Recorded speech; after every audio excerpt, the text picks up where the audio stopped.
मैं इन्हें मिस्टर सतीश के खून के इल्जाम में गिरफ्तार करने आया हूँ। खून? किसी ने मेरे पति को मारा है। योर ऑनर, जब सतीश की मौत हुई उस वक्त तो मैं बेहोश था। प्रोसिक्यूशन की ये दलील है कि रात के समय जय कश्यप को होश आ गया और वो अपने बिस्तर से उठ खड़े हुए। ये अपने कमरे को छोड़कर सतीश के कमरे में गए। इन्होंने सतीश की हत्या की। जय को अगर 12 घंटे के अंदर होश आ भी जाता तो भी वो ऐसी हालत में नहीं थे कि वो 2 कदम भी चल पाते। साहब, अदालत में बॉम्ब है। अदालत में बॉम्ब है। रुक जाओ, कोई बॉम्ब नहीं है। बैठ जाइए, आप खड़े रहिए। जय कश्यप, आप खड़े रहिए। योर ऑनर, पिछली डेट में पाठक साहब ने अपने इस खूनी मुवक्किल को बचाने के लिए बहुत कोशिश की, सब रिपोर्ट्स वगैरह सब पेश किया और मैंने ये साबित कर दिया था कि जो रिपोर्ट्स इन्होंने पेश किए थे वो तो नकली थे ही और इनके प्राइम विटनेस को भी मैंने नकली साबित कर दिया था। यहाँ तक कि ये जो उनका मुवक्किल है वो भी एक फ्रॉड है, ये भी साबित कर दिया। अरे, आपकी व्हीलचेयर कहाँ चली गई? खैर, अब तो आपको व्हीलचेयर की जरूरत पड़ेगी नहीं, क्योंकि फांसी की सजा होने वाली है। अर्थी की जरूरत जरूर पड़ेगी इनको। और एनीवेज योर ऑनर, मुझे नहीं लगता कि पाठक साहब के पास अब कोई सबूत, गवाह कुछ भी होगा इसको बचाने के लिए। So I think the case is over. फांसी की सजा सुनाई दीजिए आप। केडी, तुम अपने मुवक्किल को निर्दोष साबित करने के लिए कोई सबूत या गवाह पेश करना चाहोगे? जी योर ऑनर, साक्ष्य और साक्षी दोनों हैं। सर्वप्रथम ये रिपोर्ट्स जो पिछली सुनवाई में मैंने अपने मुवक्किल के पक्ष में पेश किए थे, और उन रिपोर्ट्स को मैं गलत साबित कर चुका हूँ। नहीं जायसवाल साहब, आपने डॉक्टर जिंदाल को झूठा साबित किया था, इन रिपोर्ट्स को नहीं। एक ही बात है। नहीं, एक बात नहीं है। वैसे ही जैसे एक इंसान अदरक का स्वाद लेता है और एक बंदर अदरक का स्वाद लेता है, अंतर है दोनों में, वैसे ही आपके डॉक्टर जिंदाल को झूठा साबित करने में और मेरे रिपोर्ट्स को झूठा कहने में अंतर है। प्रूफ करना पड़ेगा। चुप रहना पड़ेगा। योर ऑनर, ये प्रमाणित करने के लिए कि ये रिपोर्ट्स जो मैंने अदालत के समक्ष रखे थे ये सच्चे हैं, मैं टीपी मेमोरियल हॉस्पिटल के रेडियोलॉजिस्ट डॉक्टर नानावती को कटघरे में बुलाने की अनुमति चाहता हूँ। इजाजत है।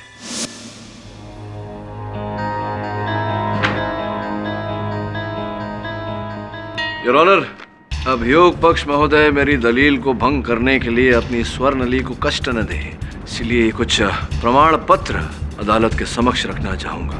प्रथम प्रमाण पत्र से यह स्पष्ट होता है योर ऑनर कि सन 1993 में डॉक्टर नानावटी ने सर्वश्रेष्ठ रेडियोलॉजिस्ट होने की उपाधि प्राप्त की। दूसरे प्रमाण पत्र से यह स्पष्ट होता है कि डॉक्टर नानावती की जो जीवन बीमा है उसके रकम पर अब तक कोई क्लेम नहीं किया गया योर ऑनर। ये जीवित थे, जीवित हैं और आशा करते हैं कि लंबे आयु तक ये जीवित रहेंगे।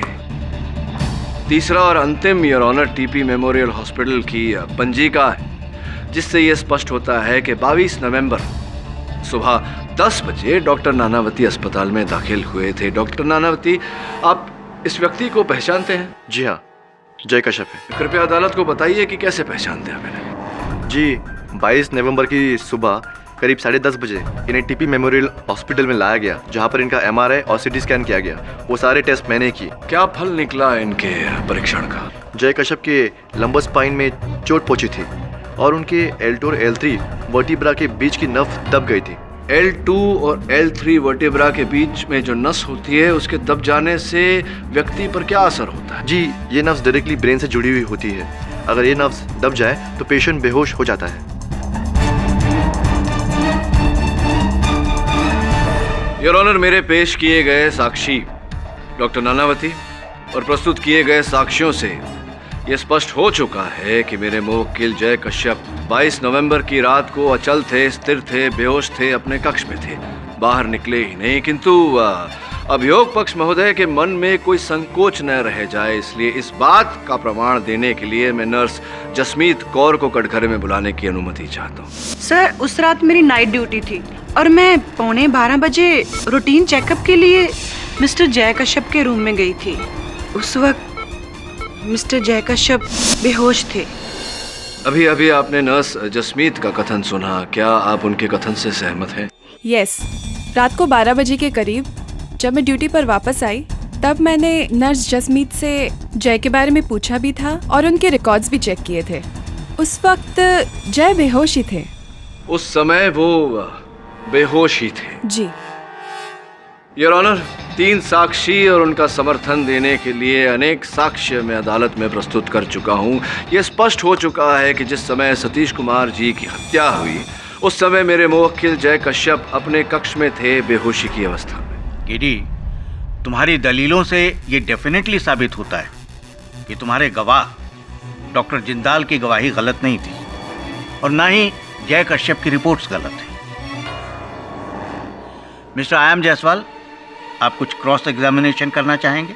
Thank you for the consideration your honour. एक आप ही है जो मुझे अदालत में बोलने का मौका देते हैं, वरना पाठक साहब का बस चले तो मेरी बोलती ही बंद कर दे। डॉक्टर सुवर्ण लेखा, आपने जय कश्यप का लेखा जोखा यानी कि जो रजिस्टर में एंट्री की थी नर्स जसवीत कौर ने, सिर्फ वही देखा ना?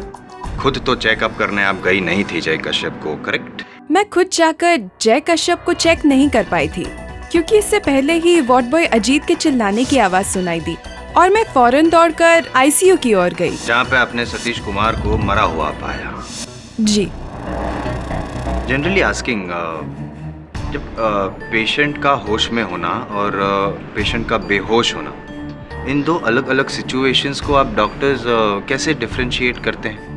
It's simple. जब पेशेंट होश में होता है तो वो अपने हाथ पैर हिला सकता है, उसकी आंखें खुली होती हैं और अपनी कंडीशन को लेकर बहुत सारे सवाल पूछता है, और जब वो बेहोश होता है तो बेहोश हो, नो कंप्लेंट्स, नो क्वेश्चंस। इसके अलावा कोई क्लिनिकल टेस्ट है, मतलब कोई ऐसी मशीन है जिससे पता चल सके कि पेशेंट होश में है या बेहोश है? जी नहीं, पेशेंट होश में है या बेहोश है इसका पता लगाने के लिए ऐसी तो कोई मशीन नहीं है। जसमीत जी, आप जब जय कश्यप का रूटीन चेकअप करने गई रात को 11:45 बजे के आसपास, तभी जय कश्यप अपने कमरे में बेहोश थे या सो रहे थे? जी, सोच के जवाब दीजिएगा।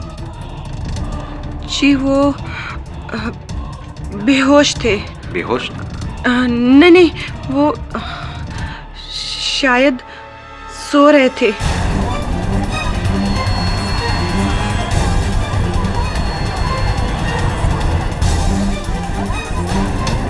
Order, order, silence in the court please.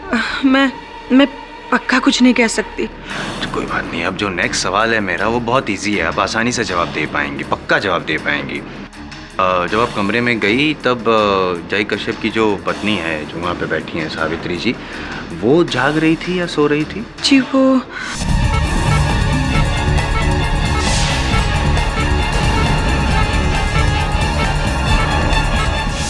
सो रही थी।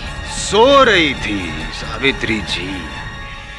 यमराज से अपने पति के प्राण वापस लाने वाली सावित्री बनने के लिए कठोर तपस्या की जरूरत होती है, और उससे ज्यादा जरूरत तो इस बात की होती है कि आपका पति सत्यवान हो। लेकिन योर ऑनर, यहाँ पे तो इनके पति ने बेहोशी का नाटक किया, इनके नींद में होने का फायदा उठाया, अपने बेड से उठे, सतीश का खून किया और फिर से अपने बेड पर आकर लेट गए बेहोशी का नाटक करते हुए। कर दिया ना इम्प्रेस आपको पाठक साहब?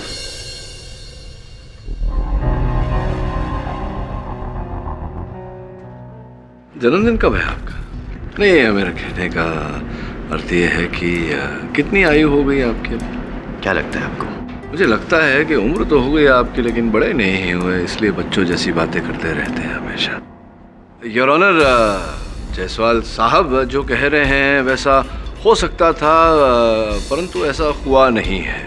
हुआ इस कारण नहीं है योर ऑनर क्योंकि जब भी रोगी को अस्पताल में भर्ती किया जाता है गंभीर अवस्था में, उसके दिल की गति पर निरीक्षण रखने के लिए एक हार्ट मॉनिटर लगाया जाता है और उस हार्ट मॉनिटर के चेस्ट लीड्स छाती पर लगाए जाते हैं योर ऑनर। स्पष्ट है योर ऑनर कि जब मेरे मुवक्किल अस्पताल में भर्ती हुए, इनकी भी अवस्था गंभीर थी, इन्हें भी हार्ट मॉनिटर लगाया गया था, चेस्ट लीड्स इनकी छाती पर लगाए गए थे। अब ये हार्ट मॉनिटर क्या होता है, चेस्ट लीड्स क्या होते हैं, मैं चाहता हूं कि अस्पताल के विशेषज्ञ डॉक्टर सुवर्ण लेखा आकर हमारे परम मित्र जायसवाल साहब को समझाएं। चेस्ट रिलीफ पेशेंट को इसलिए लगाया जाता है ताकि पेशेंट की heart beat, pulse, blood pressure को पल्स ऑक्सीमीटर मशीन में मॉनिटर किया जा सके और रिकॉर्ड किया जा सके। सरल भाषा में जो रोगी के दिल की धड़कन होती है, उसकी जो नब्ज की गति होती है, उसका लेखा जोखा उस मशीन में रिकॉर्ड हो जाता है। जी।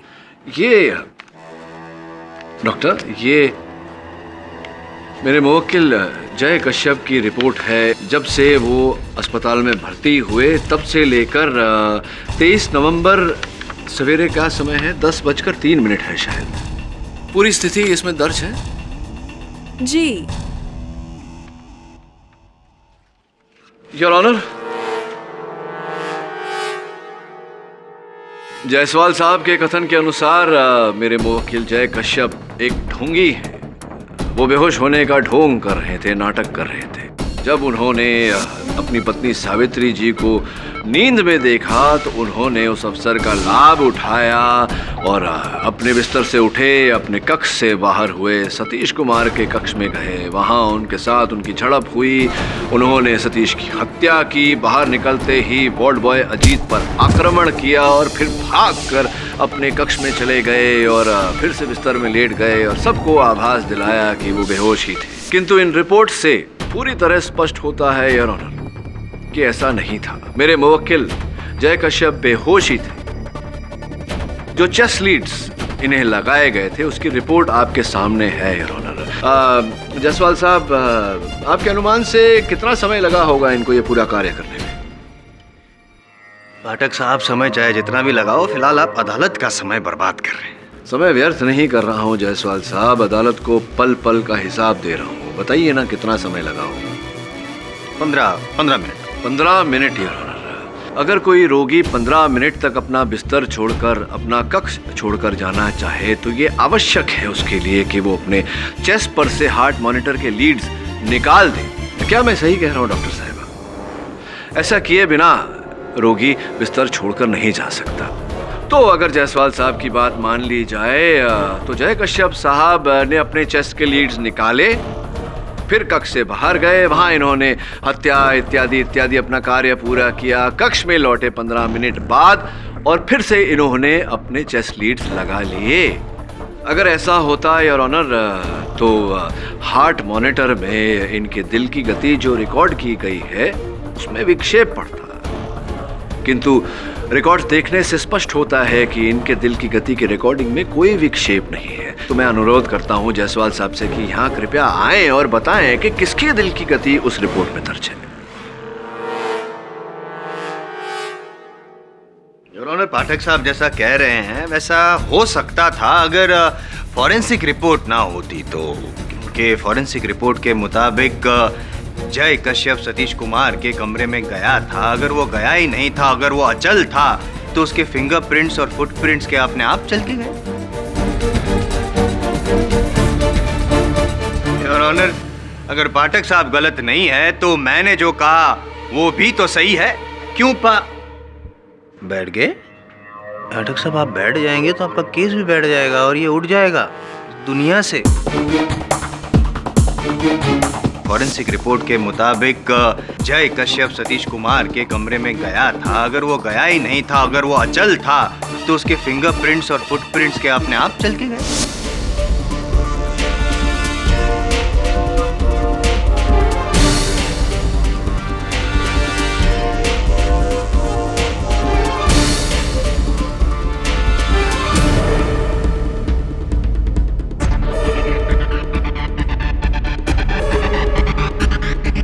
बैठा नहीं जायसवाल साहब, बिठा दिया आपने।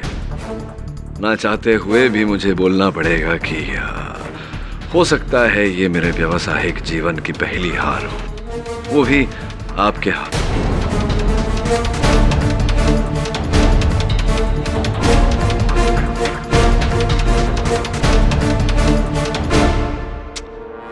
ये दिन तो आना ही था। इस दिन को याद रखने के लिए अगर आप कृपया कर मुझे आपका हस्ताक्षर, आपका ऑटोग्राफ दे दें तो बड़ी कृपा होगी। नीचे आपके लिए इतना तो कर ही सकता हूँ। धन्यवाद। With love. एक मिनट, चंद प्रश्न पूछ लूं आपसे तो आपत्ति तो नहीं होगी? अब जीत ही गए आप। हाँ कुछ मतलब ऐसे जनरली। हाँ, तो ये जो कलम आपके हाथों में है, यहाँ हस्ताक्षर करने के लिए आपको इस कलम को खोलना पड़ा था। Of course common sense. हाँ, तो कलम पर भी आपकी उंगलियों के निशान है और उसके कवर पर भी आपकी उंगलियों के निशान है। हाँ, तो इसी प्रकार से अगर जय कश्यप को हत्या करनी होती सतीश कुमार की, आईसीयू में जाने के लिए उन्हें दरवाजा खोलना पड़ता आईसीयू का, तो दरवाजे की नॉब पर इनकी उंगलियों के निशान होते हैं। नहीं है, आईसीयू के दरवाजे के नॉब पर इनकी उंगलियों के निशान नहीं है, जिस प्रकार से इस कलम के कवर पर आपकी उंगलियों के निशान है। समझ गए या आगे भी समझाओ? योर ऑनर, मेरे कहने का तात्पर्य ये है कि कक्ष के अंदर चंद वस्तुओं पर जय कश्यप जी की उंगलियों के निशान मिले हैं, किंतु आईसीयू के मुख्य द्वार पर इनकी उंगलियों के निशान नहीं है। और इस केस में हत्या का औजार जो है लाइफ सपोर्ट सिस्टम, उस पर भी इनकी उंगलियों के निशान नहीं है। योर ऑनर, जिस प्रकार से उंगलियों के निशान होने से व्यक्ति दोषी साबित होता है, उसी प्रकार उंगलियों के निशान न होने से व्यक्ति निर्दोष साबित होता है। मुझे पूरा विश्वास है योर ऑनर कि जिन वस्तुओं पर जय कश्यप की उंगलियों के निशान पाए गए हैं, उन वस्तुओं का असल हत्यारे ने अभी चालन किया है। इस समय तो ये जानकारी नहीं है मुझे योर ऑनर की असल हत्यारा कौन है। असल हत्यारे को ढूंढने के लिए और अपने मुवक्किल को पूरी तरह निर्दोष साबित करने के लिए मैं अदालत से समय की मांग करता हूँ। Permission granted. सर, जय के फिंगरप्रिंट्स सलाइन वाटर और ऑक्सीजन मास्क पर मिले हैं। खून के निशान चादर पर मिले हैं। माना कि आईसीयू के दरवाजे पर और लाइफ सपोर्ट सिस्टम पर उसके फिंगरप्रिंट्स नहीं है, लेकिन कितनी नर्सेज और डॉक्टर्स आईसीयू में आए और गए। हो सकता है कि जय के फिंगरप्रिंट्स मिट गए। तो अगर स्टाफ और विजिटर्स का आईसीयू रूम नंबर 3 के साथ कोई लेना देना नहीं, तो ये पता लगा वरुण की 22 नवंबर को और कितने लोग उस अस्पताल में भर्ती हुए थे। मगर सर, हॉस्पिटल के स्टाफ या हॉस्पिटल के पेशेंट्स को जैसे क्या दुश्मनी हो सकती है? यही तो पता लगाना है।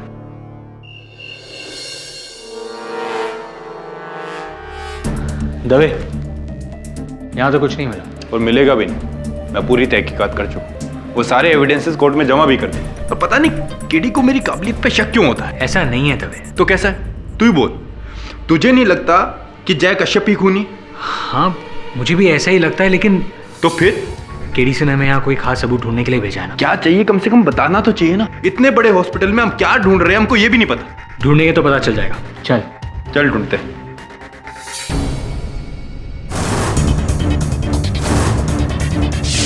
वरुण, यहाँ कुछ नहीं, चल।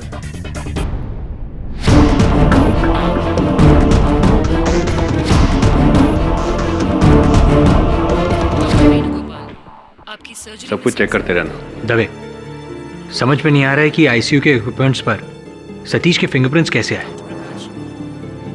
खाली हाथ जाऊंगा तो केडी से को क्या मुंह दिखाऊंगा। हाँ यार, ये बात तो है। और वरुण खा लिया जाएगा, ये सबसे बड़ी बात है। दवे,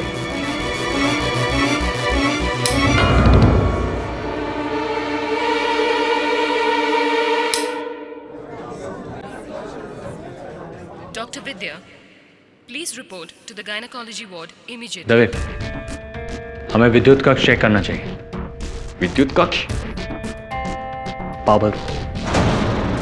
योर ऑनर, मेरे सहायक वरुण ने जब इंस्पेक्टर दवे के साथ मिलकर टीपी मेमोरियल हॉस्पिटल का परीक्षण किया, उस अस्पताल के विद्युत कक्ष में से, इलेक्ट्रिक रूम में से, उन्होंने एक प्लास्टिक की थैली बरामद की। योर ऑनर, उस थैली में उन्हें मिला एक चादर, एक ऑक्सीजन मास्क और ऑपरेशन के समय उपयोग किए जाने वाला टोपी, मुखौटा और दस्ताने। ये सारी चीजें जो आप बता रहे हैं वो हर हॉस्पिटल में मिलती है, बड़ी आसानी से होती ही है। इट्स कॉमन सेंस, ये कोई रॉकेट साइंस नहीं है। नहीं, रॉकेट साइंस की बात नहीं कर रहा मैं, यहाँ मेडिकल साइंस की बात कर रहा हूँ। एक अस्पताल की जो प्रथा होती है वो समझाने का प्रयास कर रहा हूँ न्यायाधीश महोदय को। अगर आप अनुमति दें तो मैं।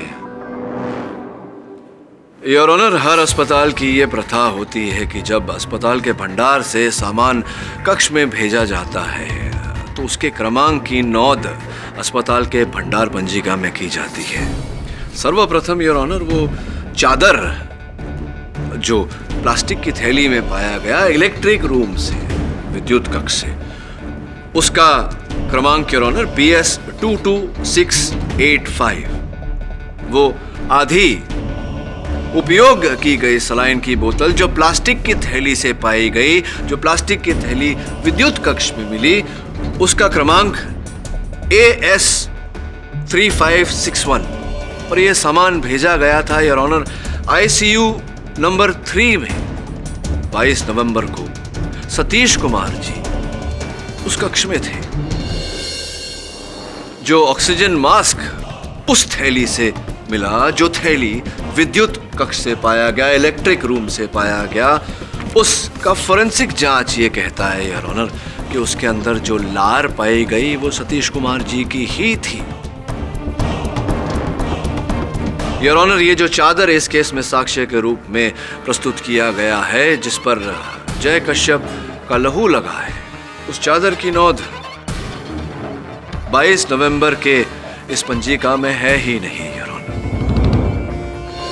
वो जो सलाइन की बोतल और ऑक्सीजन मास्क सतीश कुमार जी के कमरे से बरामद हुआ, उसकी नोंद भी इस पंजिका में नहीं है योर ऑनर। तुम कहना क्या चाहते हो केडी? मैं ये कहना चाहता हूं योर ऑनर कि असल हत्यार ने सर्वप्रथम बेहोश पड़े जय कश्यप के हाथों के जख्म से इस चादर पर लहू की छाप ली। उसके पश्चात सलाइन की बोतल पर और ऑक्सीजन मास्क पर इनकी उंगलियों के छाप ली। सतीश कुमार के कमरे में गया, उनकी हत्या की, ये सारा सामान बदला और असल सामान को प्लास्टिक की थैली में डालकर विद्युत कक्ष में छिपा दिया।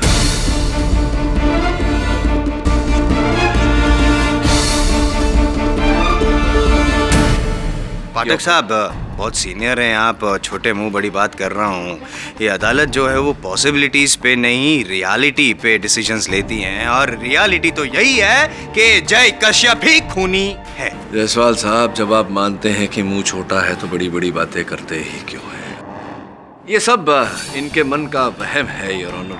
वास्तविकता तो ये है योर ऑनर कि ऑपरेशन के समय उपयोग किए जाने वाला जो टोपी और मास्क हमें उस प्लास्टिक की थैली से मिला, जो प्लास्टिक की थैली विद्युत कक्ष में मिली, उस पर जो सूखा हुआ पसीना लगा था योर ऑनर, उसकी जांच के बाद ये पता चला है कि वो पसीना न जय कश्यप का था, न सतीश कुमार का था, न ही अस्पताल के किसी और कर्मचारी का। किसने किया था पाठक साहब? प्लीज नाम बता दीजिए ना, तो केस खत्म हो जाएगा और आप जीत जाएंगे, मैं हार जाऊंगा। लेकिन उत्तर दूं उससे पहले आप ही के चश्मदीद गवाह वार्ड बॉय अजीत से मैं अगर चंद प्रश्न करूं, आपको आपत्ति तो नहीं होगी? आपको कौन रोक सकता है? अच्छाई और सच्चाई को कोई नहीं रोक सकता जायसवाल साहब। Let's prove it.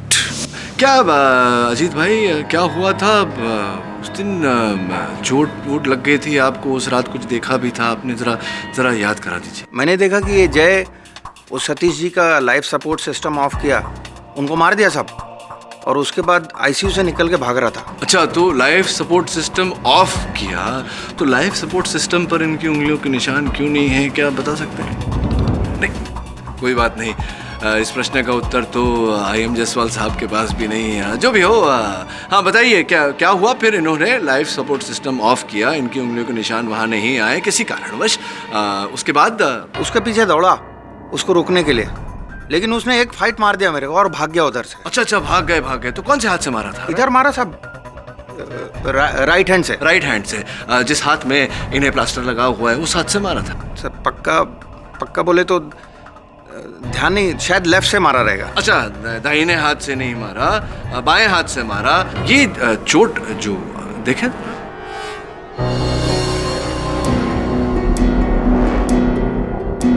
हाँ तो डॉक्टर साहिबा, अदालत को कृपया बताइए कि इस प्रकार का घाव जहाँ चेहरे की चमड़ी फट गई है, टूट गई है, क्या जय कश्यप उस समय इतने सक्षम थे कि इस तरह से आक्रमण कर पाते?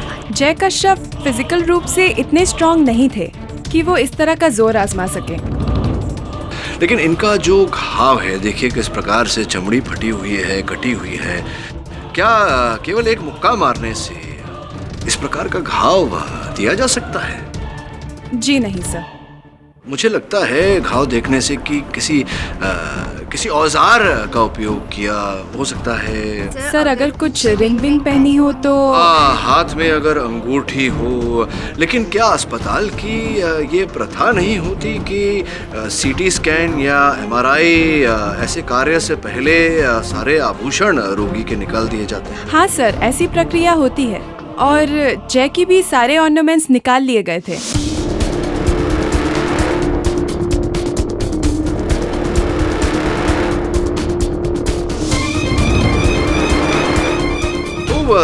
अजीत भाई, ये जरा समझा दीजिए मुझे कि अगर इनके हाथ में न कड़ा था, न अंगूठी थी, न घड़ी थी, तो इस प्रकार का घाव आपके चेहरे पर कैसे आ गया? क्या हुआ? कुछ सूझ नहीं रहा, अचानक कुछ याद नहीं आ रहा, और ये माथे पर पसीने के बूंद मुझे दिखाई पड़ रहे हैं।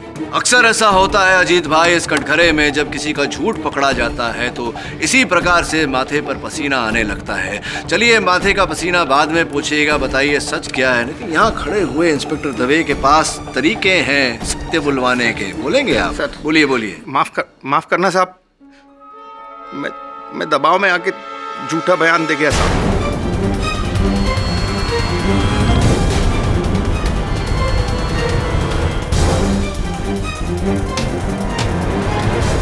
आपने कुछ देखा ही नहीं, झूठा बयान दिया दबाव में आकर। कुछ भी नहीं देखा आपने। थे आप वहाँ? थे पर देखा नहीं। कुछ तो देखा होगा। ये चोट कैसे आई आपको? कुछ तो हुआ होगा। क्या हुआ? देखा, बताइए, क्या देखा? साहब मैंने देखा एक आदमी कोई तो भी था साहब, वो आईसीयू से निकला, उसके हाथ में एक प्लास्टिक की थैली थी। कृपया अदालत को बताइए कि वो व्यक्ति कौन था। नहीं साहब, वो ओटी का टोपी और सर्जिकल मास्क लगाया हुआ था, तो अपन देख नहीं पाया उसको। भागते भागते में वो टोपी और मास्क फेंक के गया उधर। तो अब तक की कहानी ये है कि आपने ये जो क्रिया आपकी थी, ये जो झूठा आरोप आपने लगाया जय साहब पर, ये किसी के दबाव में आकर लगाया। आपको बस इतना ही बताना है आपकी किसके दबाव में आकर लगा। साहब अपने साथ एक दूसरा वार्ड बॉय टीपी मेमोरियल में, जुगल बोल के, उसने दबाव डाला साहब। तो ये किस प्रकार से और क्यों जुगल साहब ने आप पर यह दबाव डाला? क्या साहब, वो हॉस्पिटल का स्टोर रूम में आप उनको चोरी करते हुए रंगे हाथ पकड़ लिया था उसने। अच्छा, तो तू चोरी कर रहा था? तो रुक, मैं तेरी कंप्लेन करता हूँ। नहीं जुगल भाई, देखो मैं तुम्हारे काम आ सकता हूँ, अपन तेरा मदद करेगा ना कभी ना कभी। ठीक है।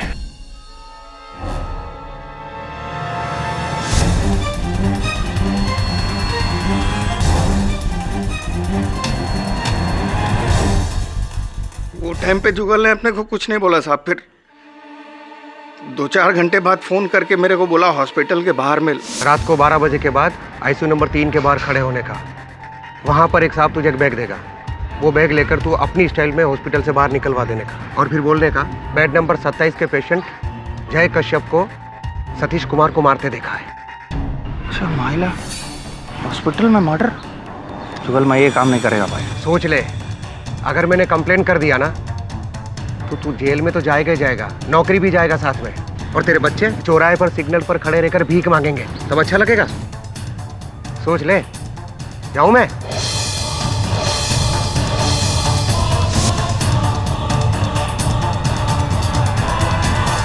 तो अजीत भाई, ये जो प्लास्टिक की थैली थी, उस थैली को आपने एक बार खोल कर तो देखा होगा कि क्या है उसमें, क्या था उस सब? उसमें सलाइन का बाटली, सर्जिकल मास्क और वो ओटी का टोपी, यही सब था साहब उसमें, यही था। यही सब सामग्री थी उसमें। केवल एक बात और स्पष्ट कर दीजिए, ये जो अपने स्टाइल की क्रिया थी, ये क्या थी? किस प्रकार से आप उस सामान को निकालने वाले थे, छुपाने वाले थे, कैसे? क्या है साहब कि जब ये अपन लोग का छुट्टी होता है तो बाहर निकलने के पहला पूरा स्टाफ का चेकिंग होता था। तो अपना सेटिंग है साहब, वो कैंटीन वाला छगन चाचा के साथ उस सामान में एक प्लास्टिक बैग में डाल देता हूँ और वो कचरे के डब्बा में डाल के उसको बाहर निकाल देता है। फिर मैं बाहर कचरे के डब्बे से वो प्लास्टिक बैग निकाल लेता हूँ। अब उस समय तो हड़बड़ा के मैंने वो प्लास्टिक का थैली पावर रूम में छुपा दिया। कुछ घंटे बाद मैंने वो कैंटीन वाले छगन चाचा को बोला कि पार्सल निकालने का, तो उसने मना कर दिया साहब। बोला हॉस्पिटल में मर्डर हुआ है। अभी मैं ऐसा कुछ नहीं कर सकता क्योंकि पुलिस लगेली है चारों तरफ। 3 दिन तक लगातार कोशिश करता रहा साहब कि वो पार्सल कैसे भी निकल जाए उधर से, लेकिन चारों तरफ हवलदार लोग थे। पकड़े जाने के डर से वो उधर ही रह गया साहब। योर ऑनर, जिस प्लास्टिक की थैली का अभी अभी अजीत भाई ने वर्णन किया, ये वही प्लास्टिक की थैली है जो अस्पताल के विद्युत कक्ष से इंस्पेक्टर दवे और मेरे सहायक वरुण ने बरामद किया था, जिसके अंदर से ये सारा सामान प्राप्त हुआ। अर्थात अभियोग पक्ष के पास कोई चश्मदीद गवाह बाकी नहीं रहा है। इनके कथन से एक और बात स्पष्ट होती है योर ऑनर कि किसी और ही व्यक्ति ने इन्हें प्लास्टिक की वो थैली दी जिसमें ये सारी सामग्री थी, और वार्ड बॉय जुगल के कहने पर इन्हें ये थैली अस्पताल से ओझल करनी थी। अब मैं आग्रह करूंगा अदालत से कि आप पुलिस को आज्ञा दें कि अजीत को हिरासत में लिया जाए और जुगल की खोज करके उसे भी रिमांड पर लिया जाए, क्योंकि अब सत्य तक पहुंचने का एक ही तरीका है, वार्ड बॉय जुगल। यह अदालत अजित करमरकर को फौरन हिरासत में लेने का हुक्म देती है और पुलिस को यह हिदायत देती है कि फौरन वार्ड बॉय जुगल को ढूंढकर अदालत में पेश किया जाए।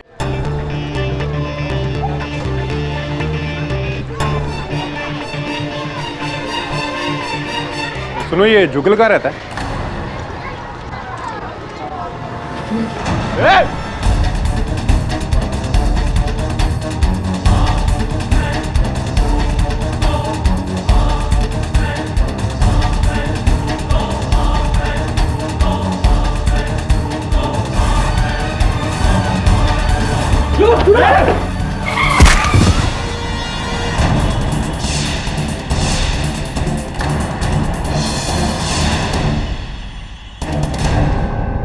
सर, जो के लिए आखिरी जरिया था कातिल तक पहुंचने का, अब वो भी मर गया। और नहीं गया, मारा गया है।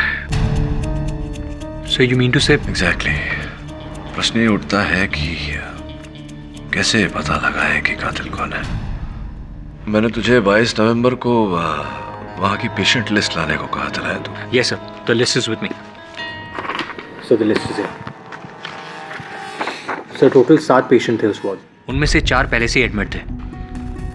बचे 3 लोग जो 22 नवंबर को ही भर्ती हुए थे, जय कश्यप, सतीश कुमार और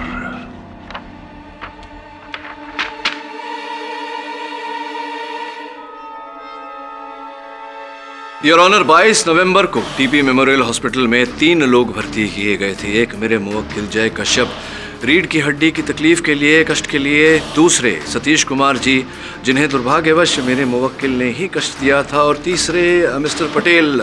मिस्टर पटेल, अदालत को कृपया बताएं कि आपको क्या कष्ट था, क्यों भर्ती हुए थे आप टीपी मेमोरियल हॉस्पिटल में? उस दिन मेरे हाथ में चोट लग गई थी, खून काफी बह गया था, तो मुझे हॉस्पिटल में एडमिट होना पड़ा।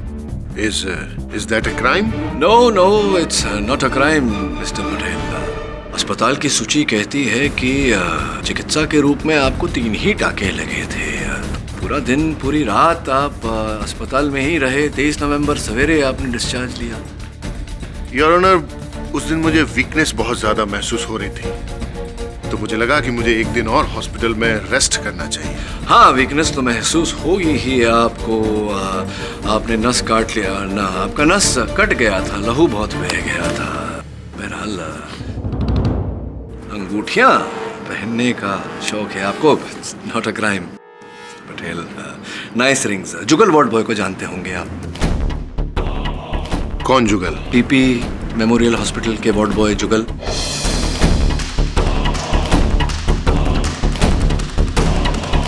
आप नहीं जानते हो? नहीं, बिल्कुल नहीं पहचानते आप कहीं से? Excuse me.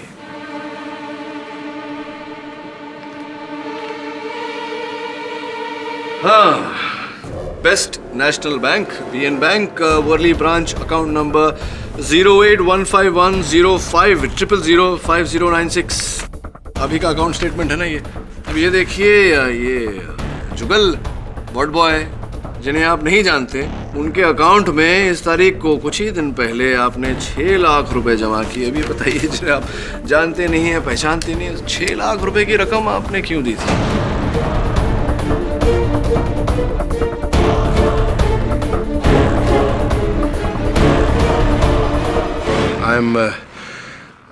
I am really sorry your honour. Actually ये जुगल मेरे ड्राइवर श्याम का छोटा भाई है।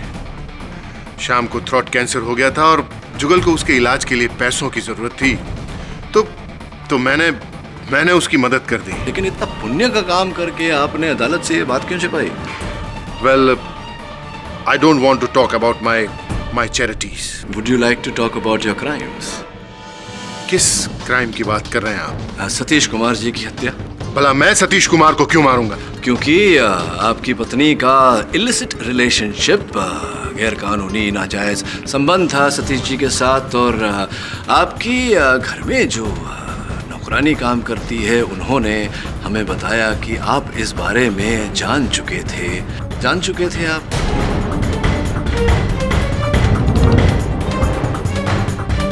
जानते थे आप मिस्टर पटेल, आपकी पत्नी और सतीश जी के संबंध के बारे में जानते थे या नहीं? ये बात बिल्कुल सही है, लेकिन इसका मतलब ये तो नहीं कि मैंने सतीश कुमार को मारा है। सतीश कुमार को आप ही ने मारा है। क्यों? तो मैंने आपको बता दिया। कैसे, कब, कहां, ये मैं न्यायाधीश महोदय को बताऊंगा। योर ऑनर, कहानी कुछ ऐसी है। मेरे मुवक्किल जय कश्यप स्वर्गीय सतीश कुमार और मिस्टर पटेल एक ही बिल्डिंग में रहते हैं। सूत्रों के अनुसार मिस्टर पटेल ये जान गए थे कि इनकी पत्नी का सतीश कुमार जी के साथ संबंध चल रहा है विवाह के बाहर। उस समय तो ये चुप रहे, अवसर की प्रतीक्षा कर रहे थे, और वो अवसर इन्हें मिला 22 नवंबर की सुबह, जब इन्होंने सतीश कुमार को जय कश्यप के साथ लड़ते हुए देखा। योर ऑनर, उस झगड़े में सतीश कुमार जी घायल हुए, और जब मिस्टर पटेल ने सतीश कुमार जी को टीपी मेमोरियल हॉस्पिटल के एम्बुलेंस में जाते हुए देखा, उसी समय इन्होंने अपना षड्यंत्र रचना शुरू कर दिया। योर ऑनर, मिस्टर पटेल ही वो व्यक्ति हैं जिन्होंने 22 नवंबर की रात सतीश कुमार के आईसीयू रूम नंबर 3 में ये सारा सामान, ये ऑक्सीजन मास्क, ये सलाइन बॉटल, ये चादर, ये सब बदला। मिस्टर पटेल ही वो व्यक्ति है जो वहां से भागे वार्ड बॉय अजीत को इन्होंने मुक्का मारा, जो इनके उंगलियों में लगी हुई अंगूठियां प्रमाणित करती है। यही वो व्यक्ति हैं जिन्होंने वार्ड बॉय अजीत को वो प्लास्टिक की थैली दी थी जिसमें वो सारा सामान उपस्थित था।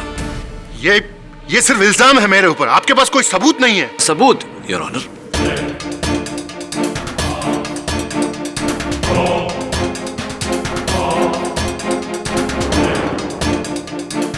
प्लास्टिक की थैली में पाए गए ऑपरेशन के समय उपयोग किए जाने वाली टोपी और मास्क पर जो सूखा हुआ पसीना था, वो योर ऑनर मिस्टर पटेल के डीएनए से मैच करता है।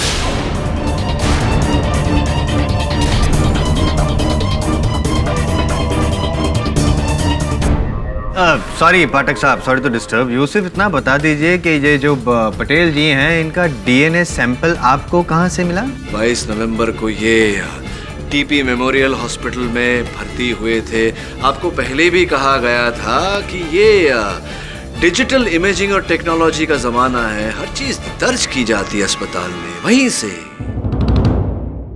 और इससे पहले योर ऑनर की अभियोग पक्ष फिर से कोई बेतुका प्रश्न पूछकर मुझे टोके, मैं अंत में अदालत के सामने ये कहना चाहूंगा कि वार्ड बॉय जुगल तो हमारे साथ रहे नहीं, किंतु हत्या के दिनांक पर ही मिस्टर पटेल का 6 लाख रुपया वार्ड बॉय जुगल को देना वार्ड बॉय अजीत के कथन को समर्थन देता है कि जुगल के कहने पर उसने ये कार्य किया। And that, Mr. Patel, is a heinous crime that you have committed and you have been caught.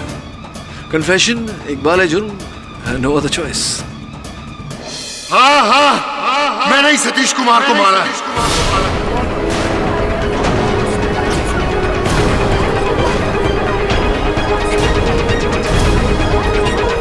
Order order. Your honour, मुझे उन दोनों के अफेयर के बारे में पता चल गया था। मैं सतीश कुमार को अपनी बीवी से दूर करने के लिए सही मौके की तलाश कर रहा था, और जब मुझे पता चला कि सतीश कुमार को हॉस्पिटलाइज किया गया है और उनकी हालत क्रिटिकल है, तो मैं सैडिस्टिक सिंपैथी के लिए हॉस्पिटल गया, और वहीं मुझे मेरे ड्राइवर श्याम का छोटा भाई जुगल मिला। Good morning sir.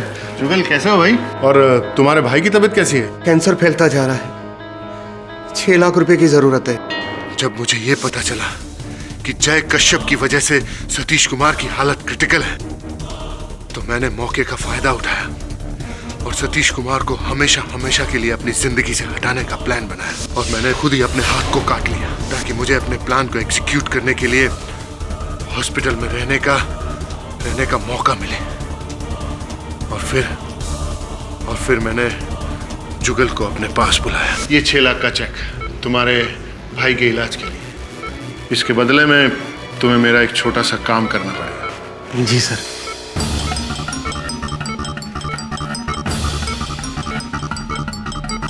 पर साहब, मैं चश्मदीद गवाह नहीं बन पाऊंगा, तो क्या है साहब, रात को मेरा ड्यूटी खत्म हो जाता है, हम दोनों फंस सकते हैं साहब। साहब, वो वार्ड बॉय अजीत है, वो आपका काम कर देगा साहब। उसे सब अच्छी तरह से समझा देना।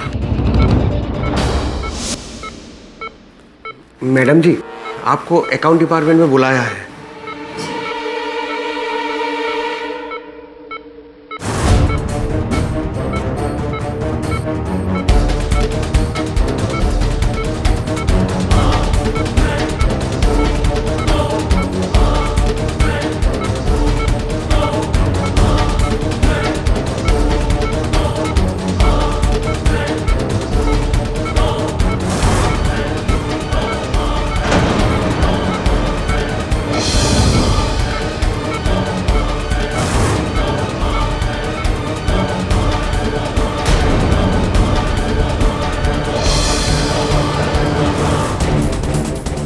मैंने जाते जाते अजीत को एक पंच मारा और सर्जिकल मास्क और कैप उतार कर फेंक दिया ताकि अजीत का स्टेटमेंट सच्चा लगे। तो डिफेंस रेस्ट। ये अदालत जय पटेल को सतीश कुमार की हत्या के जुर्म में दोषी पाते हुए उम्र कैद की सजा सुनाती है, और जय कश्यप को सतीश कुमार पर वार करने के जुर्म में 1 साल कड़ी कैद की सजा सुनाती है। The case is closed. अरे जायसवाल साहब, आपने अंत में बताया ही नहीं कि आपकी आयु कितनी हुई, जन्मदिन कब है आपका? आज ही है पाठक साहब मेरा जन्मदिन, और आज ही के दिन आपने मेरी वाट लगा दी। आज है आपका जन्मदिन? अरे जन्मदिन की बहुत बहुत बधाई, और ईश्वर से प्रार्थना करता हूँ आपके जन्मदिन पर कि आप बहुत जल्द बड़े हो जाएं। और भी दिलचस्प कहानी देखने के लिए हमारे चैनल को सब्सक्राइब करें और बेल आइकॉन दबाना न भूलें।